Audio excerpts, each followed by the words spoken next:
Good morning, everyone. Welcome to today's webinar. I am Teresa Terza, Head of Marketing at Sinolytics, and I will be your moderator for the session. Thank you all for joining us today.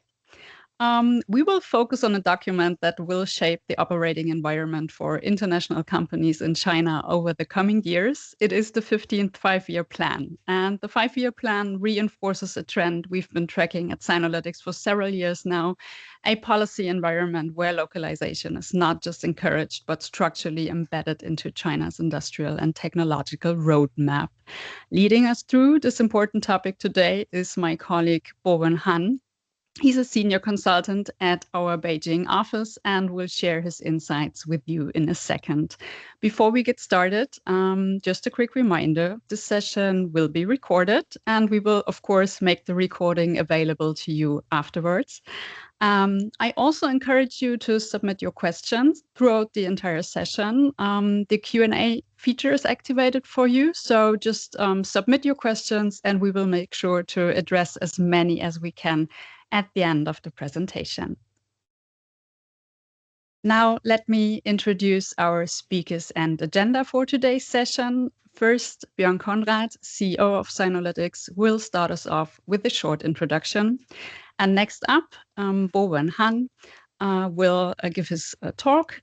He's a seasoned expert on China's regulatory and industrial, also technology policy landscape. He analyzes how policy direction translates into concrete strategic and operational implications for international companies operating in China.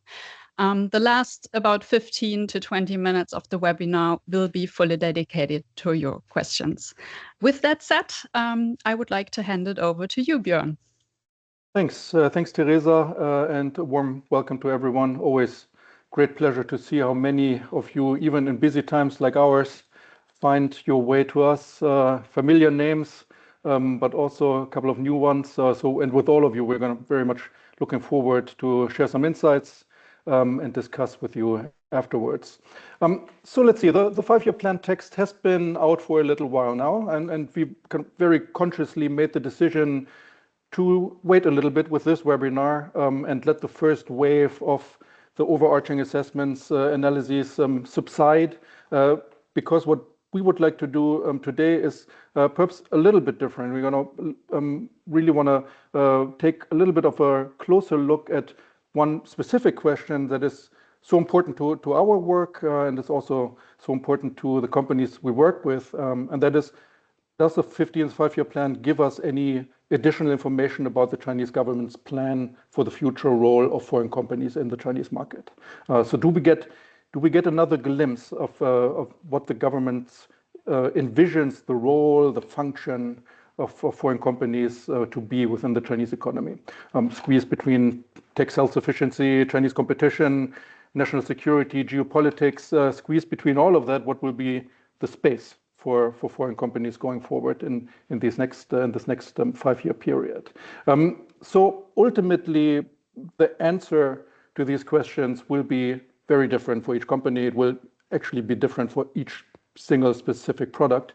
So if you are in need of answers at that level, you will have to give us a call after the webinar.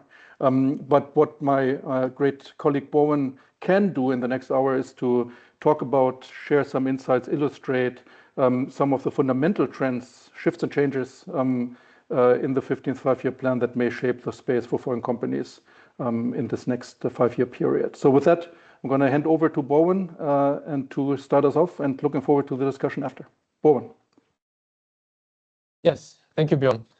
Thank you, everybody, for coming. And as my colleague just said, if you have any question, feel free to type them any point of the time into the chat. We will try to answer all of them. And if we cannot answer it for now in the public space, we will get back to you privately afterwards.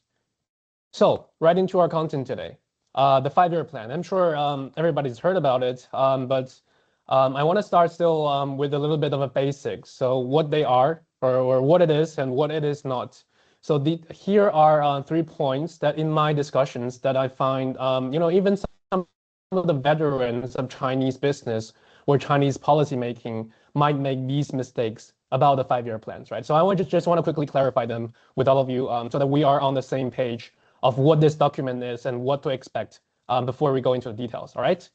So first of all, what it is a strategic direction, but not operational details. So what that means is, so in Chinese policymaking, there are different layers of policies, and the 5-year plans are the basic of the basic, which means the government will lay out their intent in these documents. So what you're going to see is a very high-level strategic talking, and often a lack of operational detail. But don't be worried, that's how it's supposed to be, right? Because after the 5-year plan, there will be specific plans for different industries, and then there will be action plans, and then after the action plan, we then expect more specific policy on, for example, how you can get some subsidy, how you can get some tax benefits. So all of these operational details are going to come later, and we expect them in a rather short term. Now that we have the full document of the 5-year plan published, right? So keep that in mind as we go through the document, that this is supposed to be a very, very high level, sometimes it can feel like empty talk, word salad, but that's how it's supposed to be in the Chinese policy ecosystem, right? So yeah, that's the first point. And the second one, I also get a lot of questions of, especially from the foreign community, like from foreign business executives, that, all of this talk sounds great, right? But are they actually going to do this? Is the government actually going to follow up on what they say in the 5-year plans? Or is this more of a propaganda, sometimes maybe a political slogan, something that they say to just to make it sound good, right? And the answer is that's not what you expect for 5-year plans. For 5-year plans, they are actually signals. They are actually meaningful indicators of policy, and we do expect the government to very much follow up on what they discuss in these plans, right? There are, of course, there are other policies where they just sort of make some propaganda, make something that sounds good, but that's not what they do in the 5-year plans, all right? So we should take these very seriously. And any change they make, anything they say in the 5-year plan, just expect that to happen in the next 5 years, all right? So that's the second point. Third, last but not least, these documents, as you might have noticed in the title, the 15th 5-year plan. So they have been doing this for more than 70 years, basically for the entire history of the People's Republic of the nation. And so these documents, when you read it, they are supposed to be read in comparison, comparatively to the plans before, all right? And this is very important because when you look at such a document, such a 5-year plan, which is, they're more than 140 pages long, and sometimes, especially when you read the translation, the English translation, right? A lot of these words sound kind of empty. You might get that feeling, and that's very usual, very common, because the Chinese government, when they write, as we said in the first point, right, these are the basis of policy documents. So they do want to leave some room for interpretation, so that when they push out different operational policy details, action plans, they want to make sure that whatever action they propose in the following years, they want to make sure as much as possible that these action plans are not contradictory to the 5-year plan, all right? Because that kind of signals policy continuity. So so the way that you read these words that can seem empty, can seem like word salad, is comparatively, right? Whenever you read a 5-year plan, make sure to compare it with the previous one, even the ones before that would be 10 years ago. But the Chinese government, they make sure that these policy documents, if these 5-year plans, are very much continuous, right? So and that also means a subtle change in what could seem like a very empty word, right? For example, when they say we want to grow something fastly and if they change it to we want to grow something strongly, fastly and strongly, that could mean a very different policy outlook in the next 5 years for us policy analysts, right? And also practical changes, practical differences for the foreign business on the ground. So the last point is always make sure that you read these policy documents in comparison to each other, and then everything will start to make sense, all right? So that's the 3 points generally about 5-year plans. And then we will go into this plan that we just had a few days ago, the 15th 5-year plan, which is, again, more than 140 pages long. Really long document. It's quite impossible to read the whole of it. So usually how we approach these long documents is to look for signs between the lines, right? So I want to start with this, again, a more high-level analysis of this year's 5-year plan, starting with the keywords, right? Keyword changes. And as you can see, we have a collection of keywords that basically appear in every 5-year plan. And the logic here is we try to compare the keyword count, how often they appear, how many times they appeared in this year's 5-year plan compared to the previous one. And that could be a very good first sign of the policy changes this year, right? Or rather for the next 5 years. So here, I want to share a few takeaways that we got from that, from the keyword aspect. So first of all, the first box here is about economics, right? And here we see the keywords of development and economy was slightly reduced, but stable or stability one was increased by a lot, by 30%. So I think we would interpret this as also continuously with the recent policy that China is transitioning from this phase of fast growth to a phase of economic stability, where, as the government would put it, quality of development is now prioritized over quantity. Of course, this is also kind of a necessity given China's development stage. As the country is already reaching a middle-income country level, it's just impossible to grow at 10% per year. What I want to say is about this point, it is not necessarily negative, all right? But rather, I would say it is a pretty positive change in my point of view, because when the government, they gave out the plan, they give out a target or a number in the 5-year plan. It's from the central government, and that puts a lot of pressure on the regional government to do whatever they can to meet that target, right? And previously, what kind of happened is when they push out the really high target, the local government, they would do something that would make the top line figure of GDP growth look good, but maybe not the most efficient thing to do, right? For example, investing in infrastructure, when the infrastructure is already very good, where the monetary return, the efficiency of investment might not be the best. So this year, they are really, as you have seen in the government work report, they already reduced the GDP target from 5% to 4.525%. So I think that's actually quite practical change, and that would reduce some of the pressures on regional government, on the regional officials, decision makers on how to where to put their investment, so that they can really spend money to more efficiently rather than just to meet this top line target, right? Second point about technology. So technology is definitely the top priority right now, and is at the top of I think the 12th task you see from the government. And the first keywords, AI, obviously now we see a huge growth of this keyword compared to 5 years ago, but also technology overall. We see almost 50% growth, right? And green is still, there's still a growth of mentioning of green development. So also a pretty clear sign that technology is going to be the core battleground, that's going to be a very much a policy focus in the next 5 years, all right?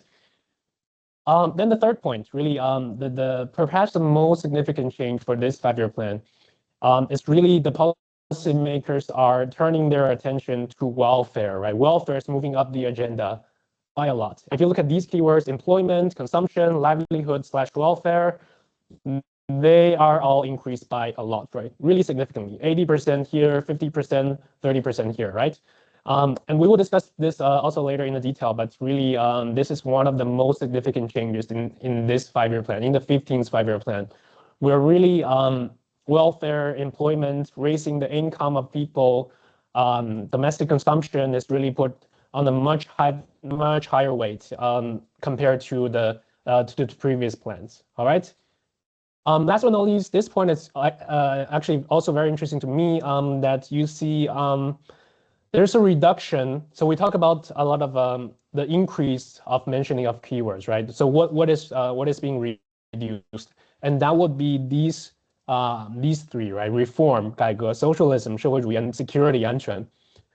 So these keywords, they appear a lot, right? In the 14th 5-year plan, in the previous plan, but now they're being reduced to 16% to 35, 37, almost 40%. So that also means like this year, they're focusing more on, I would say, more concrete policy directions, right? Like technology and welfare whereas the mentioning of reform of ideology is kind of receding for a few possible different reasons, right? Maybe they are not feeling more secure on that ground, or they just want to focus more on these more measurable results, right? So definitely keep these 4 themes in mind as we go into the details. So next, again, on a little bit more into the details of this year's 5-year plan, all right? What is different in this year's plan compared to the previous one, the 14th 5-year plan 5 years ago? So here I'm laying out my observations. On the left-hand side, I think what you might feel after reading the whole document is that, as we mentioned here previously, right, in the first slide, that these documents are supposed to be very strategic, right, very high level. They're supposed to be mentioning a very high level general direction and not really going into the operational details. And what I feel is that this year it is even more so in that direction, right? So in most of the policy areas, especially consumption, we see even more strategic policy plan without specifics. So they are even more focusing on the high level part, on the strategic direction, rather than on the specific tools on how they will achieve that for most of the policy direction, but not all of them, right? And I think because that is really, because this year they're pushing this really major transformation in policy direction, in consumption, right? This is a really significant strategic shift as the country is trying to rebalance their growth model towards consumption-driven growth from investment and export-led growth model, which is basically what China built its whole economy on, right? So, and as they make this transformation, I think the government is trying to do 2 things here, right? So number one, they want to be very, very clear in their policy intent. So they want to be very clear to tell everybody that, okay, we're going to make this transformation into a consumption-driven growth, all right? So they're talking a lot about the strategic part, but also they want to leave ample room. They want to leave enough room for interpretation for further more operational, more detailed policy plans for the different ministries, the different provinces, right? So that's why we're seeing even more strategic policy document this year, and with limited action details in a lot of areas, but mostly consumption, right? So as you might remember, that a lot of analysts, including us, we were expecting a very specific number that would be really important in our point of view, that really show the government's dedication to elevating consumption. That is this number, right? Consumption as a share of GDP. So a lot of analysts from different organizations, from domestic think tanks, for international investment banks, they all talk about this, right? They were kind of expecting that the government would put this number as a target in the 5-year plan, because this was already raised, I think, during the 3rd plenum, if you remember. That would be the government meeting that is focused on economic policy making, right? So there have been it's already an idea that had been floated for a while, for at least more than 1 year, all right? So a lot of people were expecting this numerical target to be wrote into the 5-year plan. But in the end, of course, that was not the case. But the absence of that target, I think, was also significant. So a lot of people are a little bit disappointed, which is, of course, understandable that the government is not putting down this very detailed target, and I think that is a correct interpretation. But also, what this really shows is they want to maintain strategic flexibility as the transition unfolds, right? Because as you all know, as we are all reading in the news, apart from the domestic situation, the current geopolitical environment is also very, very challenging, right? With the conflict in Middle East, the Strait of Hormuz, the Iran situation. It is very clear that the policymakers in Beijing, they want to maintain this strategic flexibility. So they would, because when they write the target into the 5-year plan, they have to meet it, right? Otherwise, it will be really bad look. So they don't want to overpromise here, but really on this front, what's important is that we keep monitoring, right? Because as I said, policy tools and the specifics are expected to come later. Probably in the short term in this year, hopefully, right? There's no clear timeline on this, but usually what they do is in the months following the 5-year plan, they would push out more of the policy details, right? So this is a general picture. So for most of the policy areas in the plan, there's more strategy than specifics. But however, right, that brings us to really our topic of today in localization, because localization and supply chain security is the exception, right? Here we see not only strategy, but also already very much actionable policy being mentioned in the 5-year plan. And I really want to emphasize how important this is, right? Because as I said, when the government mentions something in the 5-year plan, they have to follow up. So usually the 5-year plan is very vague.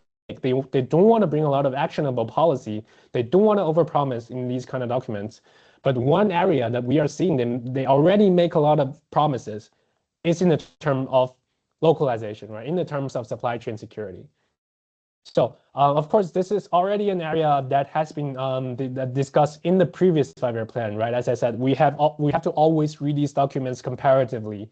But this year in the 15th 5-year plan, it was elevated even further, right? They put even more emphasis on that compared to the 14th 5-year plan.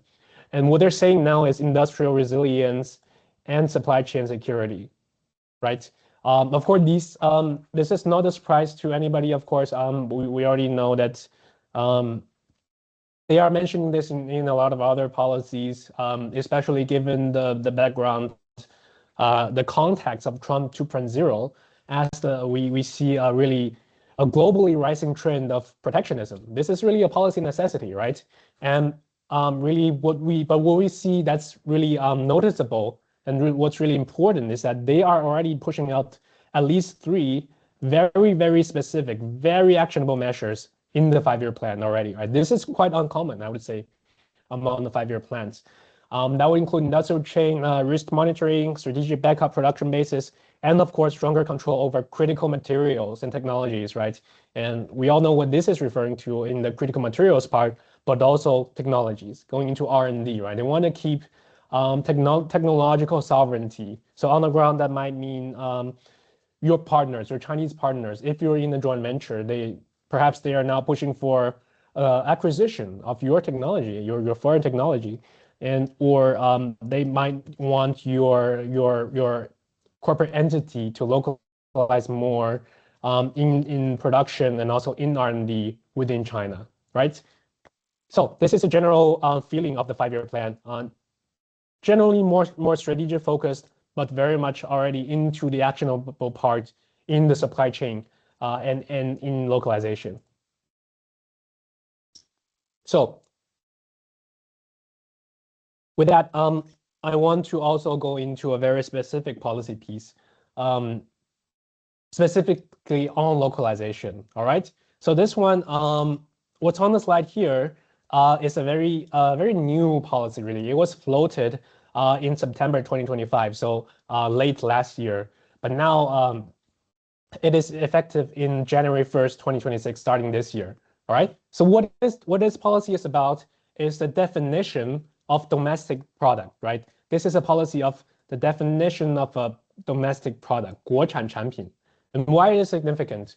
I think we have most of our participants here are from foreign business, right? And I think a common shared experience is that in government procurement or in any procurement in general, you would feel like, or there's a perception that the local product would be prioritized over foreign product, right?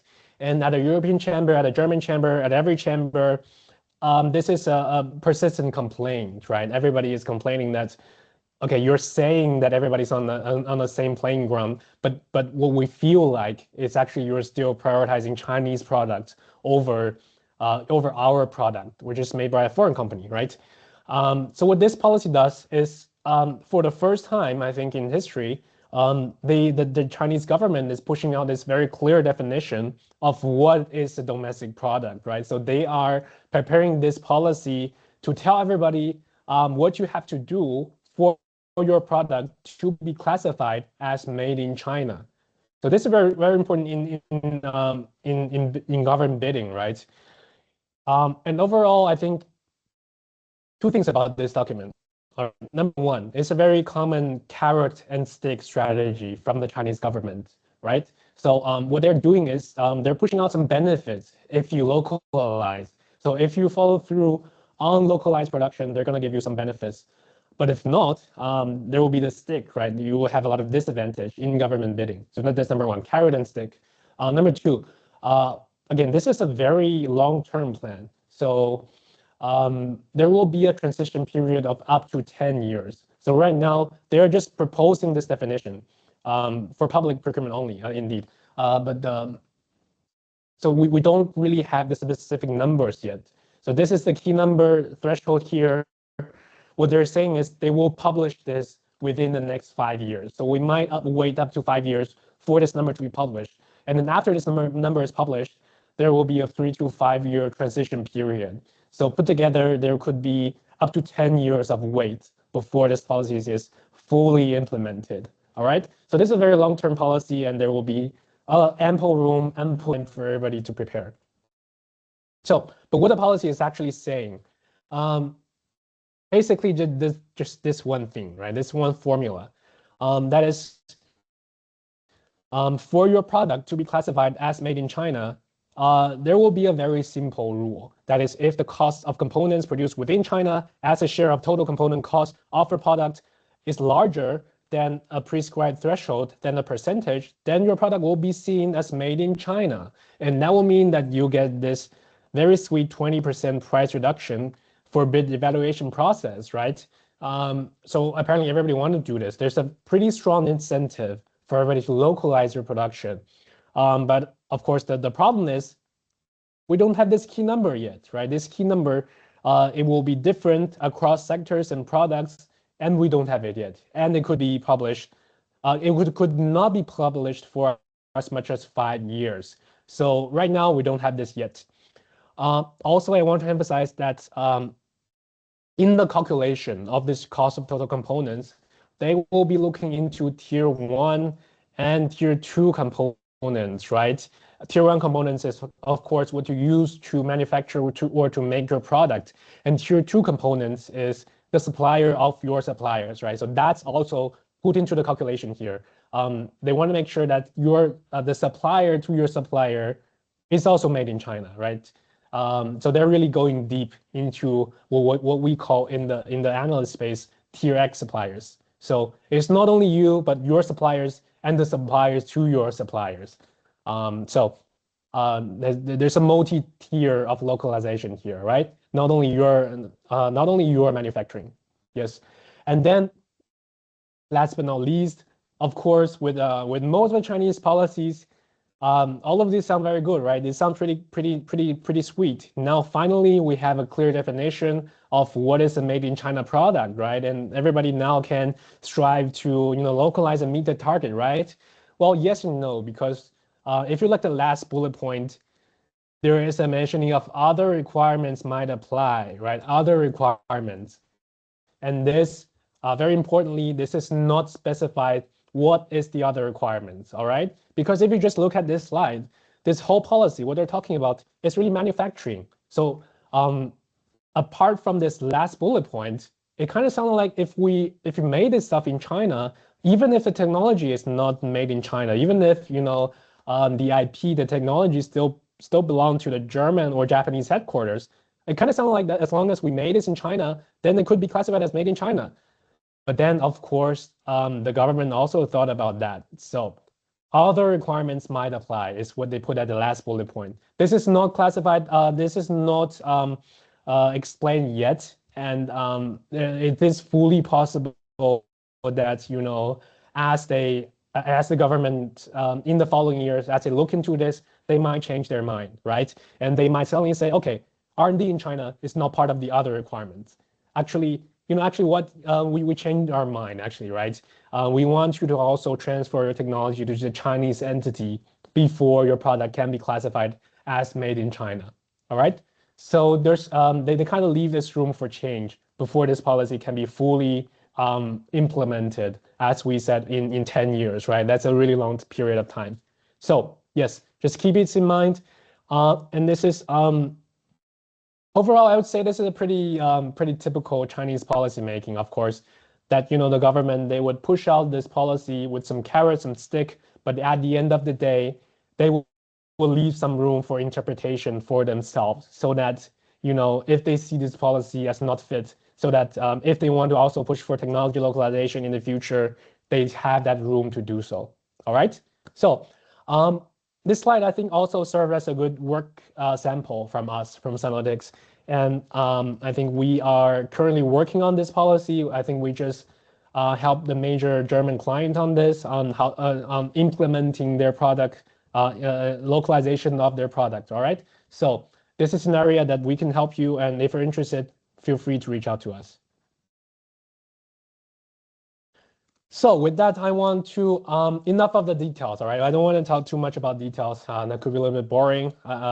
We are, most of the participants here, I think, are executives. So we want to talk about decision-making, all right? How to assess whether you should localize or not, right? Because localization, that also comes with a lot of cost, with a lot of risk even, with, IP technology, a lot of clients a lot of our clients are worried that if we move this stuff to China, maybe our Chinese clients might copy our technology or whatever, right?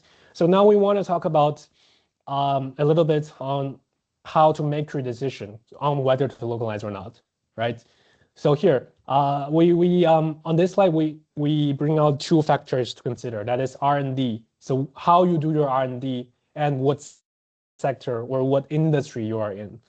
Just as a starter for discussion, or as a starter to thought on how do you localize.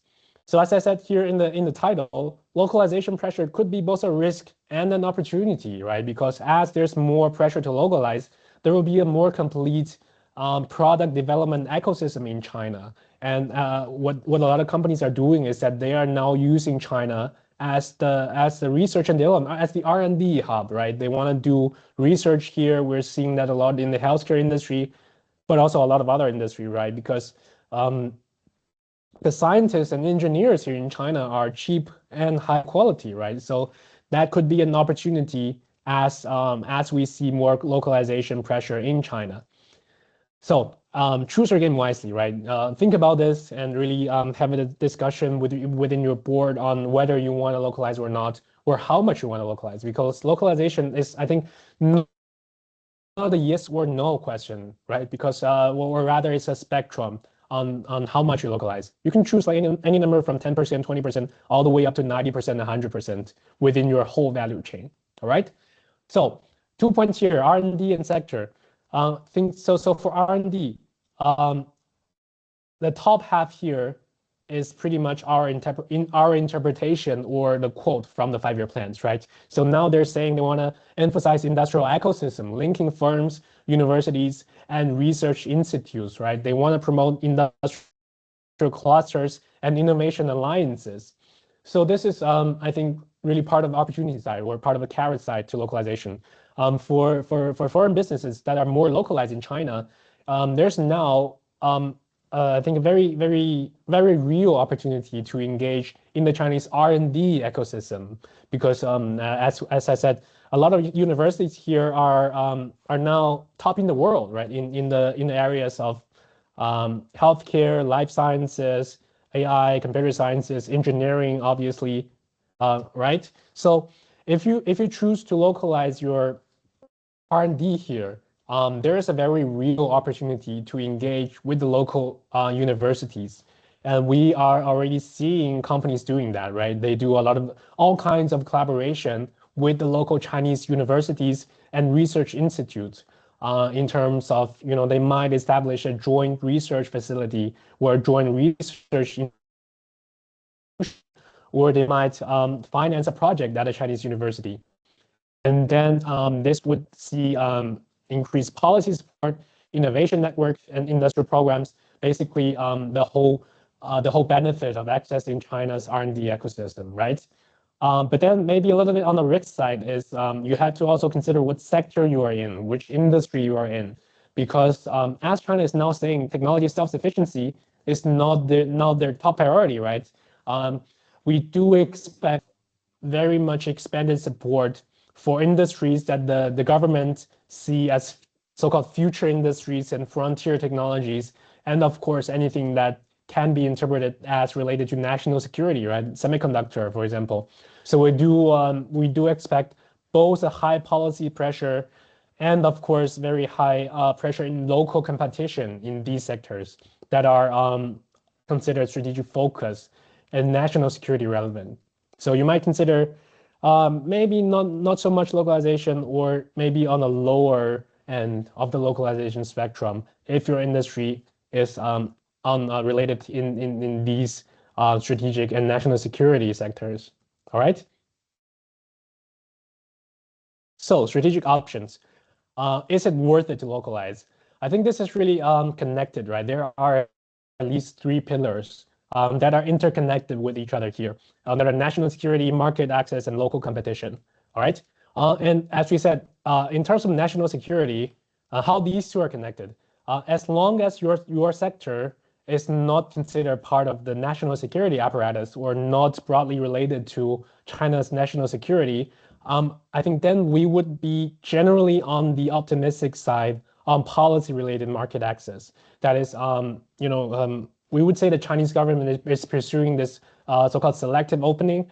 And there is actually quite consistent policy signal from Beijing that they want the market to still be open to foreign businesses, right? So as long as your product is not, strict military or, very, very specifically semiconductor related in some of the areas that China has very clearly said that they want local players to make those products, then we would think, okay, it is generally possible for you to gain market access in China. All right, so national security or not being related to national security will lead to market access.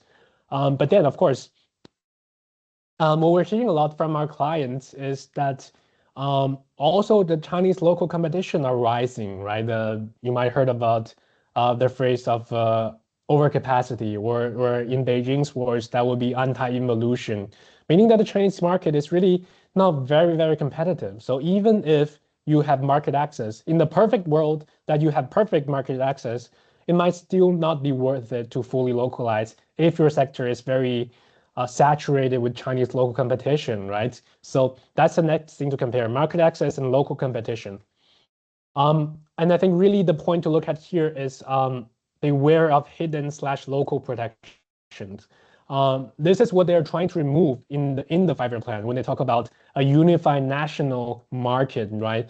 But it is still sometimes the case, it still exists that when you go into a business procurement, when you go to the bidding process, this has not come from the central government, but more often from the provincial or the city government who want to protect their local champion, right? They want to protect their local company because it is a major employment source and a major tax source for their province or for their city, right? So there might be hidden protections, local protections that make the situation on the ground different from what they're saying in the national level policy, right? So just keep this in mind. It is totally possible, all right? So, and also then local competition towards national security. Here, I want to bring in this concept of the desired market structure from the Chinese government, right? So as I said, the Chinese government want to make the market open to foreign businesses, but at the end of the day, what they want is in the very far future, at the end of the day, they always want a Chinese company on top of any industry, right? This is very clear. I think in the automotive industry, we are seeing it more so also in engineering, in heavy machinery. A lot of Chinese companies, even state-owned companies, they are being really efficient. They're being really good. Perhaps this, but going a bit slow in other industries like healthcare or life sciences, where they are still allowing a lot of foreign companies come in because the domestic players are simply not good enough, right? If in your industry, the Chinese players, or in other words, how much the Chinese government welcomes a foreign business as we see it on the ground, very much depends on how good the local competition is. So if the local competition is very good, if they are already at the top of the technology globally, then you can expect the maybe not so welcoming market, right? So at the end of the day, the market structure is also considered in the national security or sort of a broader national security spectrum, right? Where the government always want the local player to be at the top. So what this means is, I think really for foreign businesses, we need to think about our end game, right? Think about your end game. What are you gonna do if that happens, right? I think because everything is sort of moving in this direction as China incubates their local champions, their local players, to become competitors, to become players in the global market or as a top performers in the global market. So what's your end game here? Do you want to produce in China? So if you localize, do you want to export from China, sort of like what Tesla did? I guess if you look at the life cycle of Tesla, that is really symbolizes what the Chinese government sees as the whole life cycle of a foreign company, right? So if you remember a few years ago, the Chinese EV industry was in its infancy, right? It's very much just being born. And then at that time, Chinese government gave Tesla a lot of benefits for them to set up this huge factory in Shanghai and give them a lot of benefits, right? And Tesla did localize, and they also brought, they also started using Chinese local suppliers. But the result of that is the Chinese local suppliers to Tesla became really good. And then the Chinese government was able to incubate these local electric vehicle champions, so that now Tesla is, they still occupy a part of the EV market, but they're sort of being squeezed out by the local competition. And now what they're doing is largely exporting from China to other parts of the world. So that's a pretty typical cycle of foreign business in China, I would say. So think about where you are, right? Where your industry is in this cycle of being welcomed in as a catfish, the so-called catfish effect, and then maybe slowly being squeezed out by local competition as they get good, and whether it is possible for your industry to pursue an end game like Tesla, where you make them in China and then ship them to other markets, perhaps starting with the market that are more friendly to China, like the Southeast Asia or Middle East, but then maybe also at the end trying to export back to your home market, right, to Europe and America, if that's possible. So all of this is just a little bit of initial thoughts that we want to present here for really for you to start your strategic thinking on localization. Yes, and that's pretty much what we prepared for today's content. I think we can then move into Q&A, or Teresa, Bjorn, if you have anything to say. I think, yeah, back to you, Teresa.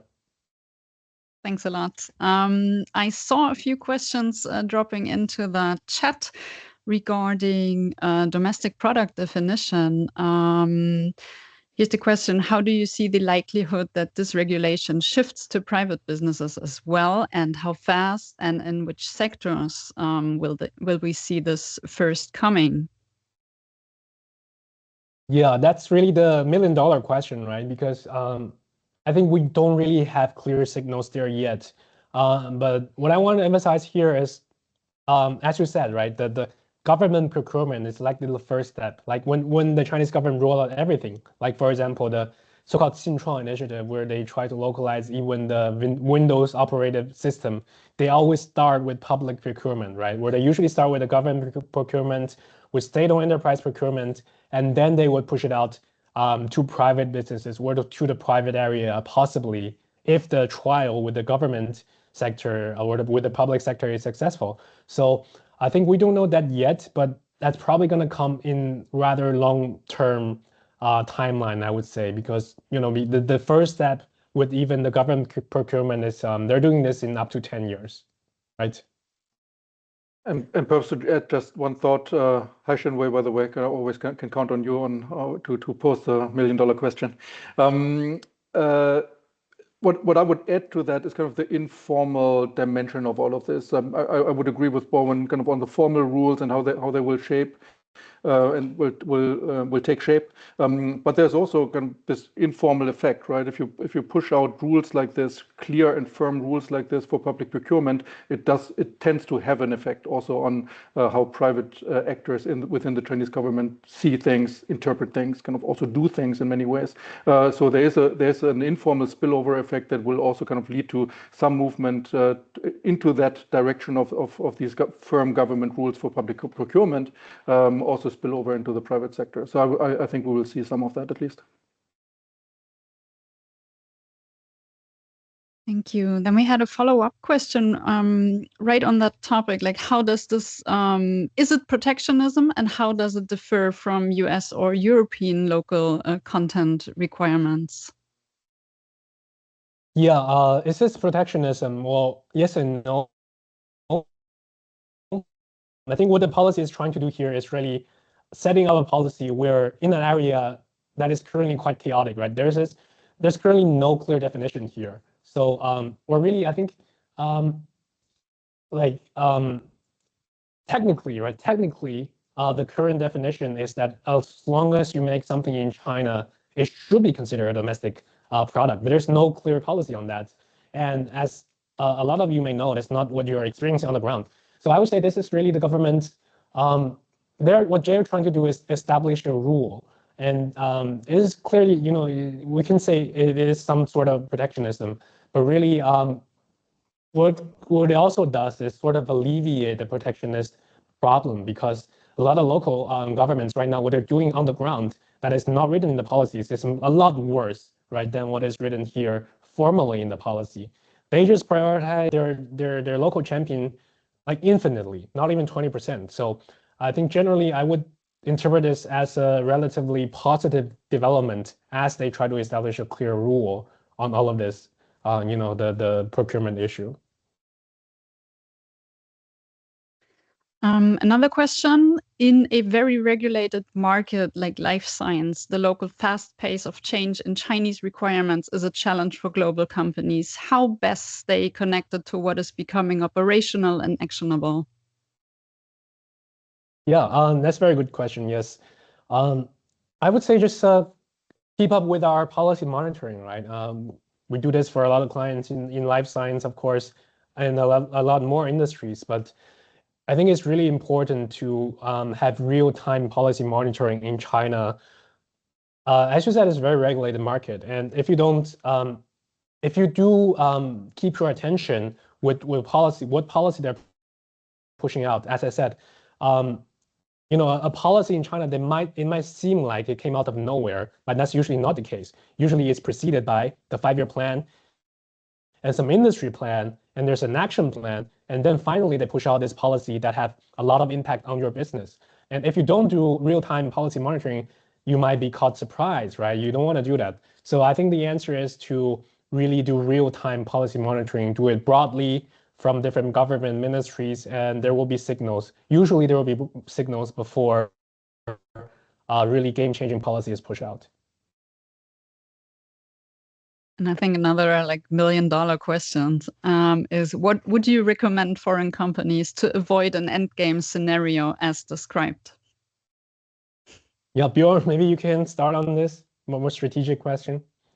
Yeah, absolutely. And I think there's I think the worst case scenario, if you look at localization as basically localization by market access, and you kind of want to make sure that you get what you came for, basically what you get your localization worth of market access at the end. I think kind of one of the worst case scenarios is really kind of to push very hard in a sector where the end game does not really see a significant role for foreign companies. Everything that is kind of highly strategic, kind of very security related. I think they are kind of going into a mode of kind of very deep localization might end up in a very unfortunate situation where you have localized everything, do not have the market access that you want from it, and then don't know what to do next. So that would be, I think that would be the prime example of something to avoid. But at the same time, always kind of there's a balance to be struck here, and there's obviously something, as Bowen also also noted, there's also opportunity in localization, and you have to weigh very, very carefully. As I said, kind of, it's at the end, it's product level where it really happens, and that's where you have to go also with analysis. More questions coming in. We heard that China welcomes foreign companies primarily in sectors where it wants to stimulate local growth, with the ultimate goal of having a Chinese champion at the top. For a foreign company that enters the system, how do we define winning in the long term? Yeah, perhaps I can just kind of continue my thought because it kind of connects directly to what I just said. Yep. I think what you have to do as a company is really kind of to make your own definition on kind of what do you want out of the Chinese market. Are you happy with a certain niche of a certain size in a certain sector, right? And are you is it worth it for you if you can sustainably over the long term defend that niche, right? And if that is the case, and you read all the signs and right, and you analyze your product and your situation really correctly, and you kind of you define the right level of localization that you need for that, and you end up with that niche that you can defend and that you were happy that you were aiming for. Then you have won basically on that front, right? However, kind of you have to kind of make really sure kind of what is enough at the end, and is it worth the effort, right? So that's a big balance. That's a big balancing decision that you will have to make. Are there any indications on potential export restrictions that might impact supply chains from China with production in Europe or the US? Yes. So first, China have this list of export restriction in product, in technology. They are two separate lists and they're updated regularly. I think in terms of indication or signal, if you look at these lists, most of them are from industries that China considered strategic or national security related. And these, they are mentioned in the 5-year plan if you go over it, and in a lot of policy documents. So yeah, I think the first step is the industry, like what industry you're in. But of course, also being up to date in everything else, right? The recent policy, the recent discussions, or even the geopolitical dynamic between Europe, US, and China. Mm-hmm. Next question. What arguments could counter the growing narrative in European governments that companies should just move out of China, considering the long-term goal of establishing Chinese champions anyway? What could be the benefit along the way for European companies before being pushed out or becoming fully Chinese? Yeah, perhaps Bjorn, you can follow up, but I think I would say that end goal, as we said, the Chinese government always wants a Chinese player on the top, but have a player on the top does not mean they have 100% of the market share, right? And more often than not, what we see is there's still an ample market. China is a huge market, right? 1.4 billion people, and as the government pivots to domestic consumption, it's going to grow even larger, right? And if you're able to capture even a small amount, a small share of the market, for a lot of European companies, especially those who are family-owned, perhaps smaller in size, capturing 10%, 20%, or single digit of the Chinese market would make enough of a case for them to stay in China. Is what we see in practice from corporate decision making. Very specific. And perhaps, oh, sorry. Sorry, just perhaps to add kind of this one thought, and kind of we are kind of repeating the same mantra. Basically, it depends on the exact product and the exact place that you can reasonably expect to have over a longer period of time in China. But then obviously, kind of the other component that comes into this whole equation is that the Chinese competition is obviously there. It's growing stronger, and it will not only be limited to China. So you will face Chinese competition everywhere else in the world as well. not only in your home markets in Europe, but also kind of in Latin America, Southeast Asia, wherever you go, right? You will face Chinese competition. So there might be a case to be made to have kind of to at least stay close to that in some degree to prepare yourselves better for the Chinese competition that you will face in any case. If you are in China or not, you will face Chinese competition in most sectors, most cases. So being prepared for that might be part of your internal equation. Okay, pretty specific question. Are there any indications of potential extension of end-user transparency and export requirements beyond the rare earth sector? Yeah, what I can see now is some of our clients are already considering this, right? As you said, it's already happened in rare earths. So I think the best way to approach it is to have this knowledge set up within internally, right? To have your tier X suppliers documented on where they source their stuff from anywhere, from anything. I would recommend to just be prepared for this. Yeah. No, and I can add the general point. I think in a geopolitical world that we now live in, having a much deeper internal transparency of your supply chain will be necessary for every company, and it's going to be the necessity is going to be much higher than even 2, 3, 4 years ago. So yes, be prepared.